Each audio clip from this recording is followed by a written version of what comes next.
Kia ora, I'm Davina Zimmer, and today on The Detail... New Zealand's tennis rising star Lulu Sun. New Zealand tennis player Lulu Sun. Rising tennis star Lulu Sun. Te Anau-born Lulu Sun. The legendary Lulu Sun. Lulu Sun's run at Wimbledon is over, but New Zealanders won't be forgetting her name anytime soon. Lulu Sun has made history. The Wimbledon qualifier now into the quarter-finals. For this match, the last Kiwi singles player to reach the last 16 at a Grand Slam was Brett Steven in the men's singles in 1997, while the last woman to get this far at Wimbledon was Ruia Morrison in 1959. Absolutely stoked at that. We've still got someone playing at Wimbledon from New Zealand. Yeah, this is an incredible day for Lulu, an incredible day for New Zealand tennis as well. It's historic. Tennis probably isn't the first sport that comes to mind when you think of New Zealand. Unless you're from Te Anau, a rural Southland town with a full-time tennis coach who moved from South Africa especially for the job. Maybe no surprise then that it's Te Anau that Lulu calls home. We'll grab her all right and claim her as a local for sure, as probably will Switzerland and a few other places. But she's travels here a bit, I guess, to catch up with family and things over that Christmas period, and her grandmother lives here. We'll get back to Te Anau, its connection to the star athlete and its thriving tennis community later in the podcast. But first, when it comes to producing a Kiwi tennis star, what took us so long? It's a really challenging environment. It's a global sport, so everybody all over the world plays tennis. So you're feeding in players from everywhere. Belinda Caldwell is a sports commentator who also represented New Zealand on the international tennis courts. She has a confession. I'm not an avid tennis follower. Interesting. Yeah, I guess I might be a bit of an anomaly in that sense. I kind of keep my eye on all sport, and I'm really interested in all sport, particularly when New Zealanders are involved. But, like much of the rest of New Zealand, she caught Lulu's history-making performance. Quite amazing for a number of reasons. I think any player, whether they're a New Zealander or not, to come through qualifying the way she did, 3 really challenging matches at a place called Roehampton, which is such a difficult qualifying competition because everybody wants to play at Wimbledon. To come through that and be in the main draw is a really great feat in itself. But then for Lulu to kind of build on that momentum and then play so well into the second week of a Grand Slam is an incredible achievement for anybody. And obviously we got really excited because of her recent naturalisation to become a New Zealander in March. Seems like she kind of came out of nowhere, wasn't it? A few people have asked me about that, and I kind of feel like she didn't really. She potentially did to us as New Zealanders because of her recent naturalisation. But if you look back through the first years of her career, she had a WTA ranking at the age of 14, which is pretty unheard of. WTA is Women's Tennis Association, so it's basically the world rankings for women. She's played at Junior Wimbledon in 2018. She's been at the University of Texas playing there, and some of the university competitions are really, really tough, and she helped the University of Texas win the NCAA, which is the university college competition that is played. So she's got some pedigree in the game leading into a tournament like Wimbledon. Having said that, she hasn't played a lot of Grand Slams. That's sort of her second appearance. So to achieve so well in that forum and that world stage is pretty impressive. Lulu beat British star Emma Raducanu last week, becoming the first Kiwi woman to make it to the singles quarterfinal at Wimbledon. She's also the first Kiwi woman to make it to a Grand Slam quarterfinal since Belinda's own performance at the Australian Open semis in 1989. So why did it take so long to get another star tennis player? There are probably a number of reasons why it's very challenging to make the top echelons of sport and tennis from New Zealand. And I think a large part about that is our isolation. If you're born in Europe, you can be supported by your family, you can play tennis every weekend, you can travel across the border and play tournaments all the way through. Really challenging to do that from New Zealand. And I think also as New Zealanders, there doesn't appear to be the same really clear pathway to make it to the top level of tennis. If you were born into a family that played rugby, there's some really clear pathways about how you might ply your trade and learn how to be a really good rugby player, both female and male. And I think if you're a young person growing up in New Zealand, the pull of wanting to play in a basketball team or in a rugby team is quite attractive because we've got good support networks and a good career path should you choose to do that. And they're exciting sports, and we cover them on the TV and people talk about them in the local cafes. Tennis doesn't have the same profile. There is also the financial aspect of it, though, isn't it? Tennis is quite an expensive sport to play to get to that professional level. Do you think that that kind of also makes another barrier? Oh, without question. I think that you're right. And whether that's perception or not, I don't know. I think it's perceived to be an affluent person's sport. I don't think it necessarily has to be, but equally, I think that the appeal of a game of rugby where you need a pair of boots and you can, wear a pair of shorts and a T-shirt and out you go, as opposed to tennis, which requires a tennis racket and the balls, and you've got to find a court to play on. And generally speaking, there are only 2 people who play on the court, or 4 at the most. It makes it a bit more challenging to get more people involved in the sport in the first place. Mm-hmm. That said, from my 2 cents worth, I think that that's still a possibility that we could produce a player. I think that what we provide in New Zealand in terms of grassroots, just being out there, playing, enjoying the game, hitting with lots of different people, we've got enough, let's say, tennis acumen in New Zealand for young people to learn a lot by playing here. So it's not like you have to sort of suddenly head overseas at a really young age and spend a lot of money in order to develop your game as a tennis player. Belinda says that when players do move overseas, that comes at a cost that's not just financial. You leave in quite a supportive environment, or certainly in my case, to then head away to really a kind of a dog-eat-dog world. And I think what anybody is trying to do now, and if you look at Lulu Sun, you're creating a team around you which may have a coach, it may have a physio, may have a couple of support people, if you've got family members who can travel with you. So the players now tend to travel with a team of people around them that can support them and kind of create that nurturing environment wherever they are in the world. I think that is challenging also to do from New Zealand because of the costs associated with that. It's a chicken and egg because you need to be playing well in order to generate the prize money to pay for those support people. But how do you play well unless you have the support people with you? Were there any advantages or things that you felt you had as a Kiwi that people from other countries maybe didn't? I think as a New Zealander, you jump through a lot of hoops and get through a lot of hurdles to even get to be in a position where you have the opportunity to see how good you can be in the tennis world. Our lack of accessibility to Europe and to some really great training facilities internationally. So you learn to kind of make do with what's available. I remember always feeling really confident about playing somebody in the wind because I grew up in Wellington. I'd play other people from around the world who were used to training indoors, and so they hated the wind. And so I felt like I had an advantage even before I'd stepped onto the court with them. So that kind of, DIY number 8 wire, I hate to sort of be a bit cliched, but I think that did make a difference because you had to grow a level of resilience that perhaps wasn't as prevalent in other countries and other nationalities. Do you find that people underestimated you because you were from New Zealand? I'm not sure people underestimate you because they just take you at value for what you are or how you're playing on the other side of the court. But I think maybe it's about staying in your own lane and focusing on where you've come from and what you're trying to achieve, which is quite different from someone who potentially lives in Europe. I mean, I've done a lot of commentating with Barbara Schett. World number 1, Iga Swiatek, was in action today. She was facing Jessica Pegula to book herself a spot in the semi-finals of Roland Garros. It was an outstanding performance once again. And she talked about growing up in Austria, and she's once said to me, I probably wouldn't have played tennis if I'd been born in New Zealand because it just feels like it's too hard to try and play from New Zealand. Lulu left New Zealand at 5 years old, and though she represents us on the court, she doesn't spend much time here. Most of her time is spent travelling from match to match. But she says she still has a strong connection to the country. There was obviously some level of pull towards choosing to become a New Zealander.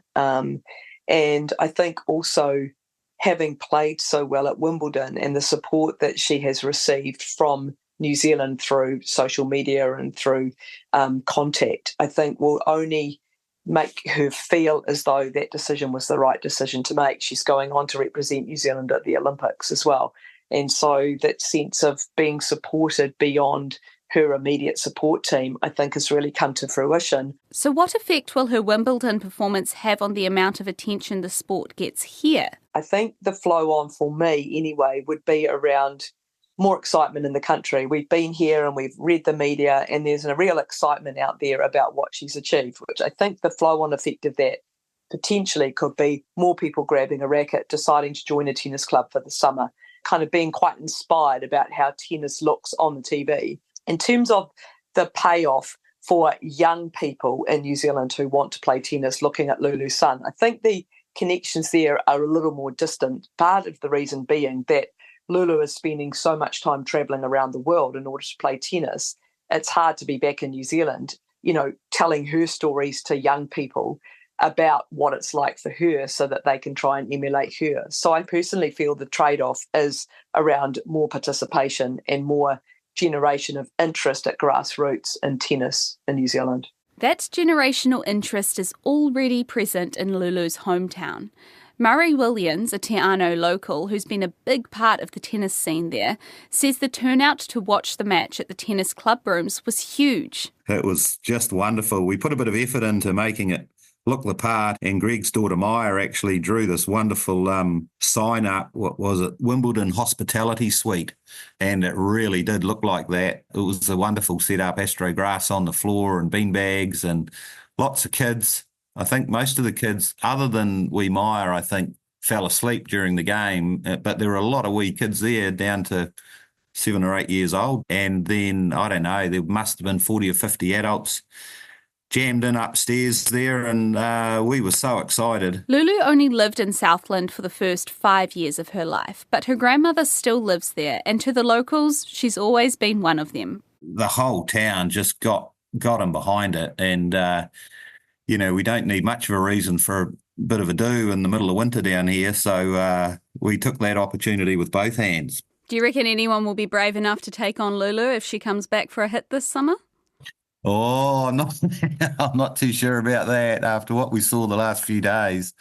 Man, it is really impressive. But no, I'm sure there'll be a big line of people keen to get out there and have a hit with her, I'm sure. That might be because Te Anau is a tennis town. It's a huge part of the town now, really. Quarter of the kids have probably picked up a racket at some point and had a go on the court. They've got a pretty flash facility now, but when Murray started playing the game, it required a little more DIY. We'd set the umbrella up next to the rubbish bin and put a few seats around, and that was our interclub. And then one day we were coming home from playing interclub somewhere and probably stopped at a pub or two on the way home. And after that, got thinking, gee, we really would love our own club tennis courts, and got talking on that trip. And I still remember that trip quite vividly, coming home thinking, wouldn't it be wonderful if we could have 4 tennis courts in this park type setting linked to this wonderful event centre and the squash club, which was already there. So that's sort of how the courts come about, I suppose. And then we were keen to get some coaching support in town here, so the kids again didn't have to travel. And that worked really well for a few years. A guy, Peter White from Invercargill, come up for a few years, and then it just kept growing. There were more and more kids keen on it. And then we thought we can actually probably justify a full-time coach here.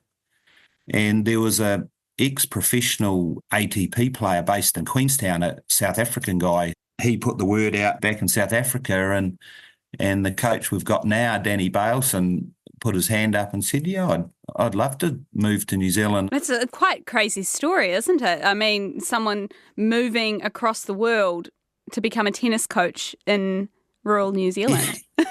That's right, in a little wee tin pot town at the bottom of New Zealand where the weather's probably not overly suitable to the game of tennis. But yeah. What would be the ratio of the population that play tennis now in Te Anau? I think during the summer, Danny coaches around about 100 kids, and then probably about half of those continue with that coaching right through the winter, and to the point now where there's some very handy juniors playing. Some of them are in the top sort of few kids in the country in their age group. And then there's a group of very keen adults that that receive tennis coaching throughout the year, and they really enjoy it. Te Anau hosts an invitational tournament every summer where 8 players from around the country slam it out for a $20,000 prize. It's pretty tough out there for most of them at that level, so they earn a few dollars, and it helps them at the start of the year to sort of get going.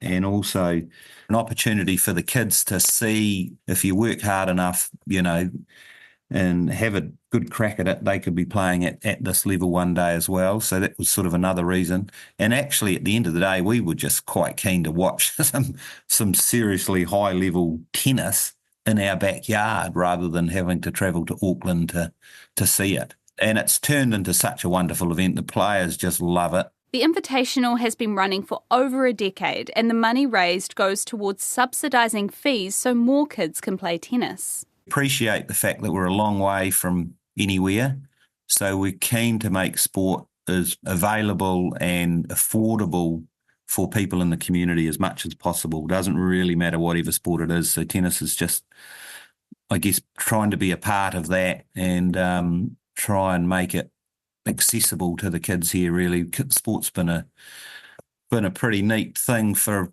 myself and our family over the years, and we're and a whole lot of other families in the town, and we're just keen to make that same opportunity available to as many kids as possible. Do you think you'll have another tennis star coming out of Te Anau then anytime soon, following in Lulu Sun's footsteps? Well, it's one of those things you just never know, do you? You never know what's around the corner, but we as some of the older people in the club now sit up on the deck there watching these kids smacking the ball around, thinking, well, some of these kids are only 9 or 10, 12 years old, and they can really hit a tennis ball. So you just never know what's around the corner. There's no way, I'm sure, that any of us would have been playing tennis like that at that age. As for Lulu, her Wimbledon story didn't end in gold this year, but her performance will still be an inspiration for aspiring players. She's been probably battling away on that pro tour for a few years now, and then all of a sudden she's sort of had a breakthrough, and there's probably a number of Kiwi players out there that are in the same situation. I saw in the media a wee while ago KP, who I think it was might be the top ranked guy in New Zealand at the moment, and he's finding it really difficult, and no doubt it's seriously difficult financially to live and support yourself and try and accumulate enough points to get into these bigger tournaments. So hopefully guys like that will be looking, and the other women that are out there doing the same thing, watching what Lulu's done and thinking, well, actually, I just need to try and stick at this, and hopefully I'll get a break. It's that inspiration, isn't it, that seems to be missing when it comes to tennis in New Zealand. Do you think that that's what Lulu brings now? Yeah, definitely. But I think too, in the past with Mike Venus's success, and now with Erin Ratcliffe's and Marcus Daniel, all of those people have I think they do their very best to try and take the opportunities to push the game in New Zealand and work with Tennis New Zealand to do that. And it's just not that easy, really. It's, a lot of those players that are operating at that level don't spend a lot of time in New Zealand. The tournaments aren't here for them to play in. But I know certainly in terms of I'm picking there'll be a lot of people around the country now that will have heard of Lulu, and, she'll be popping up on their phone through various feeds, and they'll think, we'll just keep an eye on how Lulu goes in the next wee while. And I know locally here, with the Distinction Invitational Tournament, they definitely keep an eye on various players that turn up and watch, and they really like what they see, and the players, sort of engage with the locals, and then all of a sudden the locals coming up to you a few months later saying, I see Isaac Beecroft did quite well in a tournament here, or Marcus Daniel did well, or Ruben Stathan, and it just creates that connection, I think. You just never know where some of those connections lead. Seems to be Kiwi culture of everyone knows everyone. Do you think that is in itself an advantage for athletes trying to make it? Yeah, I think so, especially if they make a bit of an effort to have a connection with those communities that they pass through or connect with for some reason. That's right. You did right. It's such a small it's such a small country, especially, you get into some of these, I guess they'd be sort of the smaller sports, I suppose. People know one another in those sporting communities across the country, and it doesn't matter what sport it is, really. Those connections can be made, and at the end of the day, that's what often makes things happen, really. No, she has it. And now we see what it means. Because Lulu Sun is living the same dream that Raducanu once did. The qualifier moves on. The qualifier through to the quarterfinals of a Grand Slam. To the last 8 at Wimbledon. Many, many congratulations, Lulu. That was an absolutely breathtaking performance. We can all see how emotional you are. You've just made your first Wimbledon quarterfinal. Can you just... Yes.